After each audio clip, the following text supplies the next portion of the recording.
Bom dia, amados irmãos em Cristo que estão aí na Igreja Batista, na escola dominical. Estão nesse domingo aí estudando a palavra de Deus. Vamos dar início a mais uma classe de EBD, de adultos. Na realidade, eu não pude estar aí hoje pela manhã, porque estou fiscalizando nesse momento a prova do Enem. Mas decidi gravar um vídeo mostrando a aula, né? Um vídeo, vídeo aula, melhor dizendo, vídeo aula, em que nós poderemos estudar a palavra de Deus através dessa ferramenta. Todo mundo está aí com sua Bíblia. Peço aos irmãos que cada um esteja indo para o seu devido lugar, cada irmão esteja procurando em sua cadeira, se aquietar, deixar qualquer conversa de lado. Nessa hora, como de sempre, nós vamos orar a Deus, primeiramente, antes de começar esta classe de EBD. Vamos orar, pedir a direção de Deus nessa classe de hoje. Oremos então. Senhor nosso Deus, nosso Pai, mais uma vez pedimos a Tua direção, pedimos a Tua orientação, ó Pai, nesta EBD desta manhã. Meu Deus, que o Senhor esteja nos dirigindo, ó Pai, a estudar corretamente a Bíblia, a aprender aquilo que realmente o Senhor disse, ó Deus, nas Escrituras, e a vivermos, ó Deus, de maneira correta, ó Deus, digna, como servo de Deus, discípulos do Senhor. Nos ajuda a estar afirmado nessa promessa da segunda vinda de Cristo, em que nós, como igreja do Senhor, seremos arrebatados, seremos levados para estar com o Pai e desfrutaremos, ó Deus, das bênçãos celestiais, a bênção da salvação em Cristo Jesus. Ó Deus, seja conosco, é o que nós te pedimos, ó Deus, em nome de Jesus. Amém. Muito bem, meus irmãos, você que está aí com a sua Bíblia, pode abri-la no no Evangelho de Mateus, capítulo 24, e também no capítulo 25, são esses os estudos de hoje. Vamos estudar aí Mateus 24 e também Mateus 25.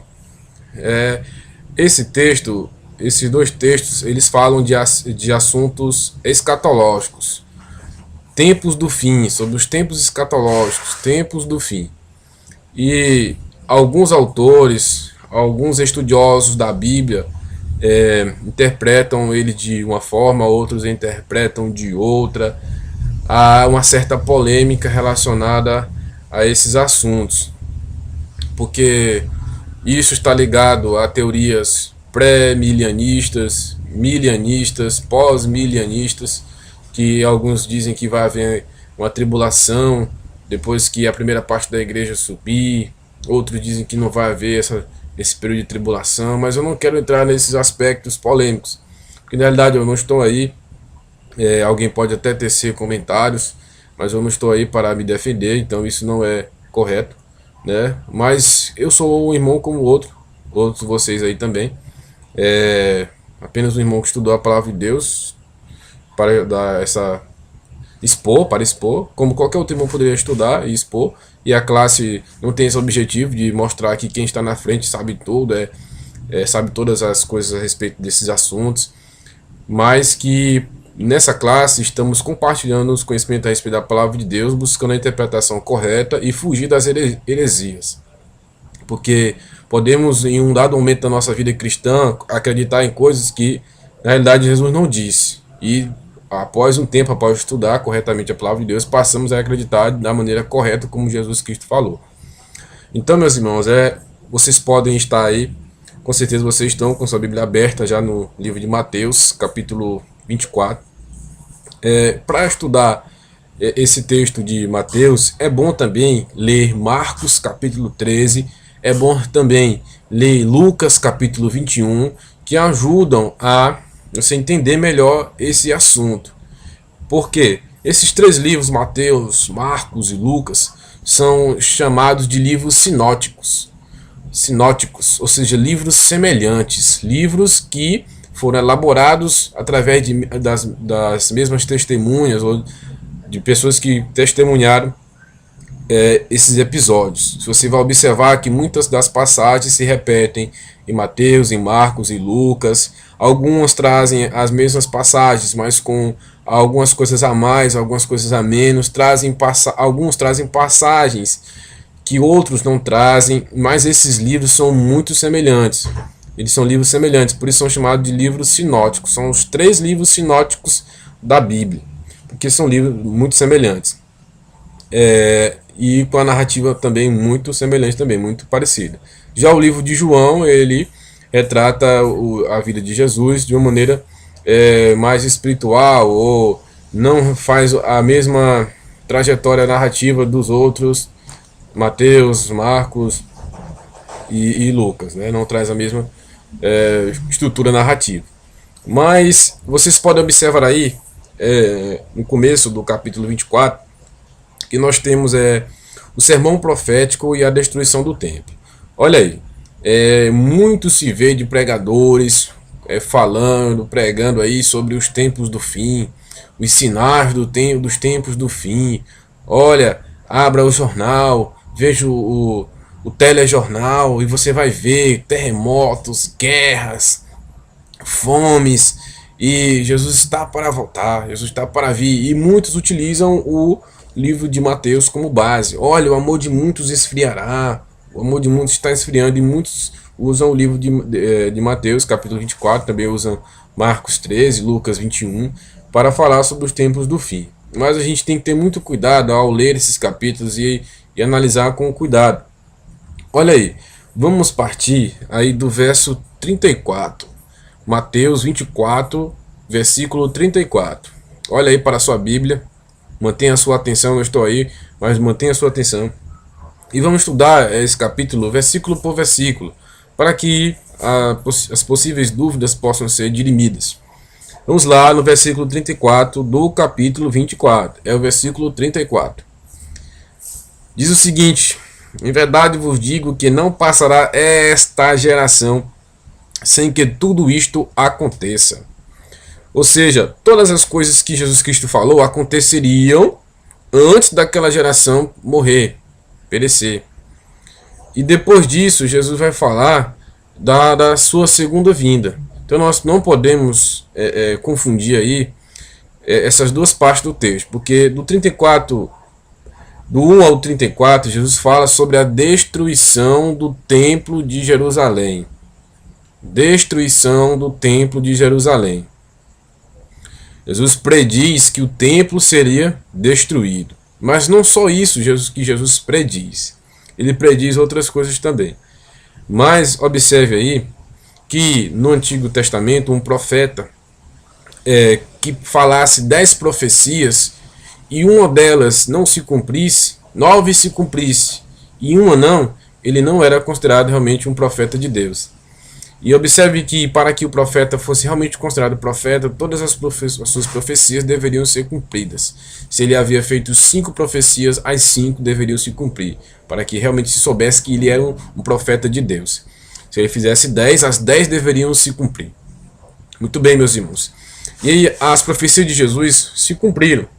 Por exemplo, essa profecia da destruição do templo de Jerusalém, ela se cumpriu. Quando? Ela se cumpriu no ano 70 depois de Cristo, quando o imperador Tito, o imperador romano, destruiu Jerusalém. Ele entrou com o exército romano em Jerusalém, destruiu o templo, queimou, incendiou o templo. Ou seja, a gente observa aí essa primeira profecia de Jesus, a destruição do templo. E começa o capítulo 24 com o seguinte relato. Veja aí, olhe para o versículo 1.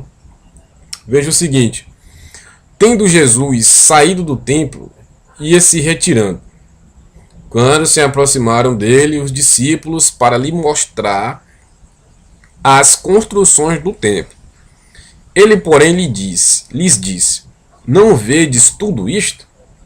Em verdade vos digo que não ficará aqui pedra sobre pedra que não seja derribada. Jesus aí fala sobre a destruição do templo. O templo, para os judeus, era o símbolo mais forte da sua nação, era o templo. Era muito importante para eles, porque era ali que eles ofereciam os seus sacrifícios, as suas libações para Deus. Era ali onde eles faziam toda a adoração ao Senhor, e era algo muito importante para os judeus, até mesmo para a cultura dos judeus, era o templo, porque ali representava a presença de Deus no meio deles. E quando Jesus fala da destruição do templo, o Senhor Jesus está mostrando para os discípulos que aquele templo templo ali, a partir de agora, com a sua vinda e a sua manifestação no mundo, não teria mais valor. Porque agora eles seriam o templo de Deus, eles seriam a casa do Senhor. Então esse templo aí de Jerusalém, ele não teria mais valor, não vai ter mais valor, porque agora com a nova aliança, com a vinda de Cristo, o Filho de Deus, o templo seria as pessoas agora. Jesus veio retirar essas coisas antigas e colocar o novo. Então por isso que ele fala da destruição do templo. É por isso que Jesus Cristo fala sobre a destruição do templo, o templo físico. Porque aqueles sacrifícios que eram realizados ali não mais teriam valor e nunca tiveram valor. Porque os sacrifícios de animais, eles não podem remover pecados. O único sacrifício suficiente, perfeito, que pode remover os pecados é o sacrifício de Jesus Cristo, o Filho de Deus. Jesus Cristo, o homem. Jesus Cristo, Filho de Deus. Perfeitamente pôde satisfazer a ira do Senhor que estava jogada sobre nós. Então, agora sim, Jesus Cristo já aponta para os discípulos que esses sacrifícios antigos, eles apontavam para o sacrifício que Jesus Cristo faria no futuro. Porque Deus já olhava para Jesus, para o sacrifício de Jesus desde a fundação do mundo.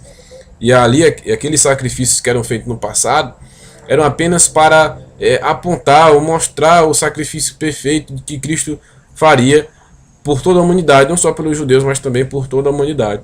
Então Jesus fala aí no versículo 1 e 2 a respeito da destruição do templo, porque esse templo não teria mais nenhum valor, e não tem mais nenhum valor esse templo, porque hoje nós somos casa, lugar de Deus, lugar da habitação do Senhor. Muito bem. Então, meus irmãos, vamos para o versículo 3. Versículo 3 aí, do capítulo 24. No Monte das Oliveiras, achava-se Jesus assentado. Quando se aproximaram dele, os discípulos em particular lhe pediram: dize-nos quando sucederão estas coisas e que sinal haverá da tua vinda e da consumação do século. E ele lhes respondeu: vede que ninguém vos engane. Olha aí, observe, meus irmãos, que os discípulos eles pedem uma explicação para Jesus a respeito de quando seriam essas coisas. Os discípulos queriam saber quando o templo seria destruído, né? Quando seria a vinda de Jesus. Eles queriam saber quando sucederiam estas coisas, a destruição do templo, e também quando seria a vinda de Jesus. Ou seja, eles querem saber três coisas, na realidade. A primeira coisa é que quando seria a destruição do templo, que sinal haveria da sua vinda e da consumação do século, o fim de tudo. E aí nós temos que separar bem as coisas, meus irmãos. Porque o Jesus vai falar, dando orientações para os discípulos a respeito do que sucederia nesses primeiros séculos da era cristã. Porque nós sabemos aí que com o nascimento de Jesus Cristo, nós temos a contagem do tempo na era cristã. Observe que quando Jesus tinha 10 anos de idade, nós estávamos no 10º ano da era cristã. 10 anos depois de Cristo. Quando Jesus tinha 30 anos de idade, 30 anos depois de Cristo, 30 anos da era cristã, e 33 anos, crucificação de Jesus, fim do seu ministério, é o 33º ano da era cristã. Então veja aí que nesses próximos anos, até o ano 70, vão acontecer várias dessas profecias que Jesus Cristo vai falar aí, seguindo nos versículos. Veja aí. Ele respondeu: vede que ninguém vos engane, porque virão muitos em meu nome, dizendo eu sou o Cristo, e enganarão a muitos. E certamente ouvireis falar de guerras e rumores de guerras. Vede, não vos assusteis, porque é necessário assim acontecer, mas ainda não é o fim. Porquanto se levantará nação contra nação, reino contra reino, haverá fomes e terremotos em vários lugares. Porém, tudo isto é princípio das dores. Então sereis atribulados e vos matarão, sereis odiados de todas as nações por causa do meu nome. Nesse tempo, muitos hão de escandalizar, trair e odiar-se uns aos outros.